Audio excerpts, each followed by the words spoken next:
Don't fear intimacy. You fear what intimacy activates inside you. Because closeness doesn't just bring connection, it brings memory. Not conscious memory, nervous system memory. And your nervous system learned its lessons long before you ever understood words. Think about how you react when someone starts to get close. Not emotionally dramatic, just real. Maybe you pull away. Maybe you lose interest. Maybe you sabotage. Maybe you suddenly feel trapped. Maybe you start overthinking everything they say. And the strange part, you want connection. You crave it. Yet when it arrives, something inside tightens. Not because you're broken, but because closeness once meant danger, unpredictability, or emotional loss. Here's what most people don't realize. Your attachment system formed before your conscious memory, before logic, before reasoning, before choice. Your nervous system learned what love felt like by watching how caregivers responded to your needs. And it made one core decision. Is closeness safe or risky? That answer now quietly runs your entire relationship life. If love was inconsistent, your nervous system learned to stay alert. If love was conditional, your nervous system learned to perform. If love was overwhelming, your nervous system learned to create distance. If love was absent, your nervous system learned to survive alone. These patterns don't fade with age.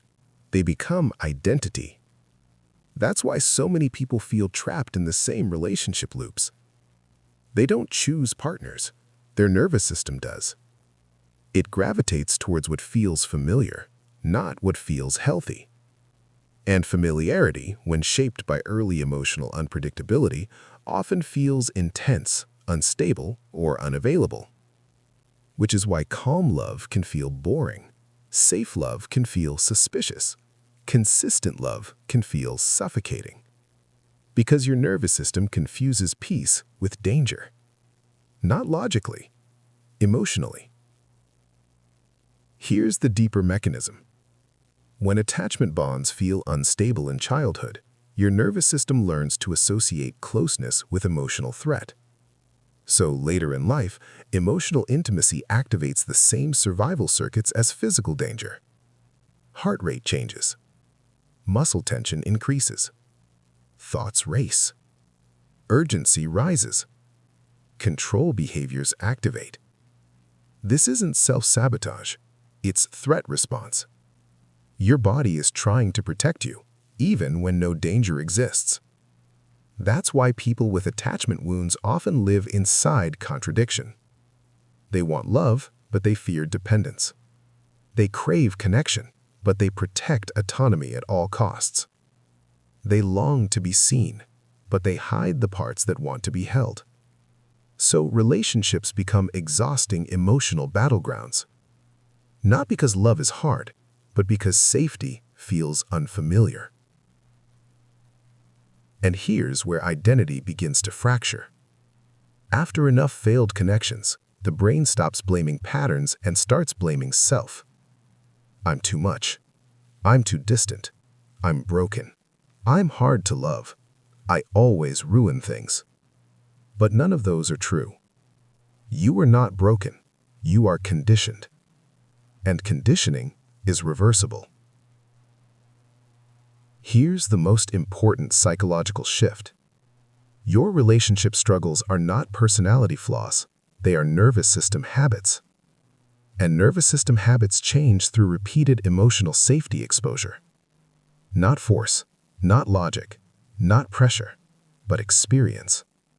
Which means healing doesn't come from trying to be different. It comes from slowly teaching your nervous system that closeness can be safe. That consistency doesn't equal abandonment. That calm doesn't equal danger. This is why healthy relationships often feel uncomfortable at first. Not because something is wrong, but because your body hasn't learned this environment yet. It's like stepping into a new climate. At first, everything feels off, too quiet, too slow, too exposed. until safety becomes familiar. But here's the hidden trap. Many people leave healthy relationships not because they don't care, but because peace feels unfamiliar. So the nervous system goes searching for emotional intensity, not for love, for recognition, for familiar emotional frequencies. And the cycle continues. Yet inside this pattern exists enormous hope. Because your attachment system is plastic. It adapts, it learns, it rewires. Every time you experience emotional safety without abandonment, something shifts.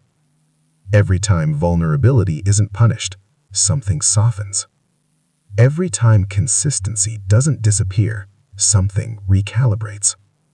Slowly, your nervous system updates its model of love. And love stops feeling dangerous.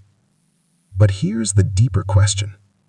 If your attachment wounds shape how you love, what did they do to how you see yourself? Because the child who didn't receive consistent emotional safety doesn't just grow into an adult who struggles in relationships. They grow into an adult who quietly believes, I am hard to love. And that belief becomes the next prism. Thank you for watching until the end. Please subscribe for more content and future uploads. We deliver interesting psychologies and neuroscience facts in a compact format. Have a nice day. We will see you in the next episode.